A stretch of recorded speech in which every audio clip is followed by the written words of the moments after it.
In the land of Egypt, God's people were still slaves. God sent 9 plagues on Egypt, each one worse than the last. But still, Pharaoh would not let the people go. The Lord told Moses that he would send one more final plague. So Moses went to Pharaoh.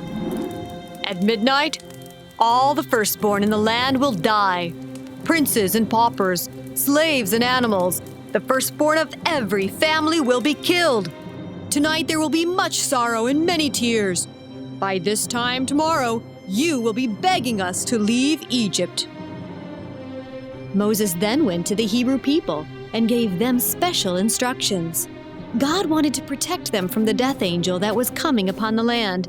Each family listened carefully to the words of Moses and worshiped God together. At sundown, each family chose a perfect lamb and killed it. 1 lamb for every house. Next, they put the blood of the lamb on the top and sides of their door frames. After applying the blood, they stayed inside until morning.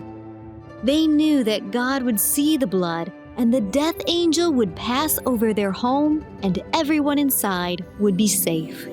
This was also a night of feasting. The Hebrew families roasted the whole lamb over the fire and ate it with bitter herbs and a special bread. As they feasted, they were dressed and ready to travel. They even had sandals on their feet, and every father carried his staff. This was the feast of the Lord's Passover. Midnight came. Suddenly, there was a great noise of crying and mourning from every house in Egypt. The death angel had come. Every firstborn in Egypt, even the firstborn of Pharaoh, died as the death angel passed through.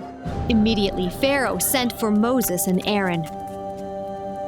"Come on, get out! Leave my people, both you and the Hebrew people! Go! Serve the Lord as you have requested. Also take your flocks and your herds. Just leave!" Now the Egyptians were urging the people to go quickly out of Egypt too. "We're all dead!" The Hebrews left so quickly they couldn't even finish baking their bread. They took their dough, their clothing, and all that they had and prepared to travel. Their Egyptian neighbors gave them jewels, gold, silver, and clothing as they prepared to leave. This was a new beginning for the Hebrews. After 430 years, they were free to leave Egypt.